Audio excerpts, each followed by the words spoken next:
Hello everyone and welcome. I am your host Amina Diallo speaking to you from Washington. When Washington wants to reshape another country's politics without deploying troops, it rarely starts with speeches. It starts with levers, money flows, visas, banking access, targeted designations, and the quiet threat of escalation. That is why Uganda's post-election political climate in early 2026 is drawing comparisons, at least analytically, to the long U.S. pressure architecture built around Venezuela, where sanctions and oil enforcement were designed to fracture elite coalitions and starve a government's discretionary revenue. Uganda is not Venezuela. It is not an oil export state on the same scale. It does not sit under a decades-long U.S. sanctions regime. And Washington's strategic relationship with Kampala has historically included security cooperation and regional counter-terrorism interests. Yet the pattern now visible intensified domestic repression after a contested vote, paired with rising talk in Washington of punitive measures and amplified by accusations of foreign interference, creates a plausible hypothesis that the United States could progressively shift from concern and partnership to pressure and conditionality, using a toolkit that resembles the Maduro playbook in form if not in scale. Before we proceed, don't forget to like the video and subscribe. It really helps the channel grow and reach more people like you. Tell us where are you watching us from, and don't hesitate to comment. Make sure that I read all your comments. Drop your opinions below. Make sure to watch the video till the end.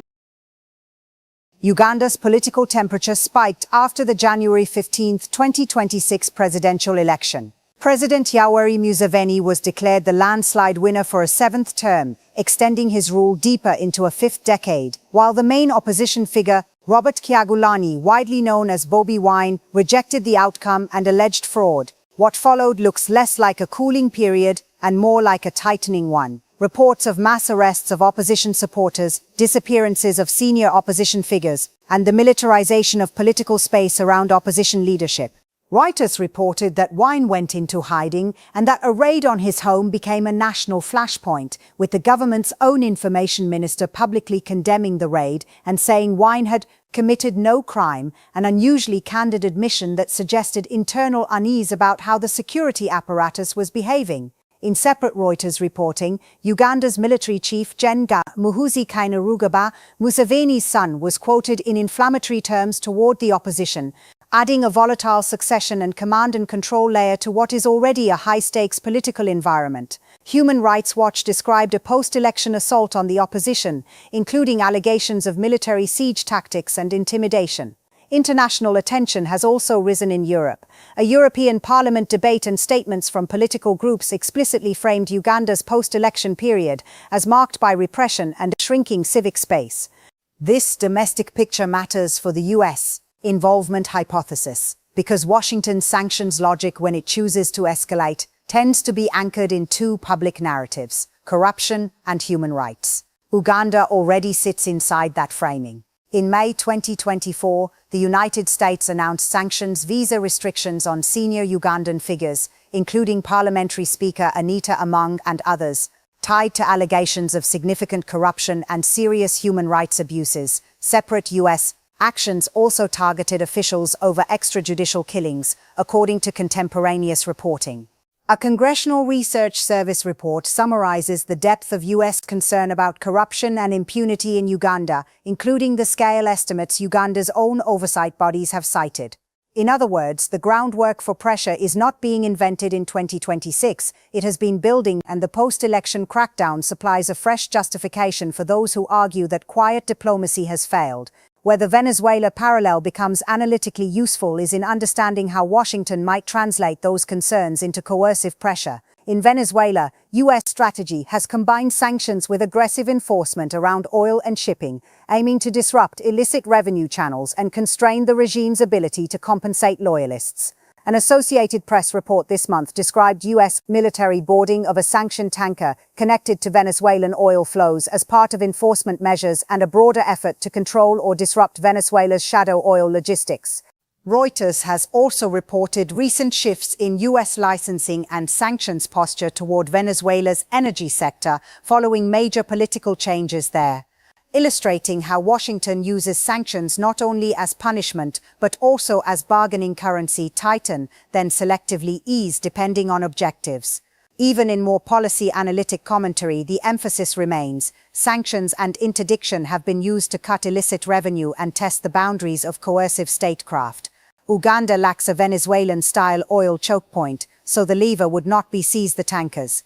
The analogue in Uganda would be a pressure campaign focused on 1. The financial and travel mobility of elites, 2. The legitimacy and international operating space of security chiefs, and 3. Aid, defense cooperation, and multilateral partnerships. The clearest sign that the conversation is moving in that direction is not an executive order, at least not yet, but the public signaling. TRT Africa reported that a senior U.S. senator called for re-evaluating the U.S. security partnership with Uganda and raised the prospect of sanctions tied to the conduct and posture of Uganda's military leadership. Ugandan officials responded by framing such threats as colonial interference. Even if you discount the rhetoric on both sides, the strategic message is simple. The Uganda file is increasingly being discussed in Washington through the same escalation ladder used elsewhere. First condemnations, then targeted designations, then partnership review, then broader financial constraints if conditions worsen. If Washington did escalate in a Venezuela-like manner, again, in form rather than magnitude, the political objective would likely be the same: pressure the ruling coalition by raising the cost of repression and corruption, while offering off-ramps tied to electoral integrity, civic space, or security sector accountability. The risk, as Venezuela illustrates, is that sanctions can also harden the targeted regime's narrative. Kampala already has the ingredients for that narrative: a government facing domestic opposition, a security apparatus that frames dissent as destabilization, and a public discourse in which foreign meddling is a mobilizing theme. When a government can plausibly claim it is being punished for defending sovereignty, sanctions can strengthen nationalist cohesion among incumbents even as they damage the broader economy. That is precisely the resemblance to Venezuela that matters most. Sanctions campaigns do not operate only through economics, they operate through stories. In Venezuela, years of economic pressure have been folded into a regime narrative of resistance and external siege, even as Washington has argued the measures are targeted at corruption, human rights abuses, and democratic backsliding. In Uganda, the early 2026 dynamic looks similar in miniature. Opposition alleges fraud and repression, rights groups document abuses, international actors criticize, and the state's security, leadership and allies depict criticism as foreign intimidation. The contest becomes not only about what happened on election day, but about who gets to define legitimacy. Still, an analytical report has to underline the constraints on the hypothesis. Washington's Uganda policy is not built on a single axis. Uganda has been a significant security partner in regional operations, including deployments to Somalia.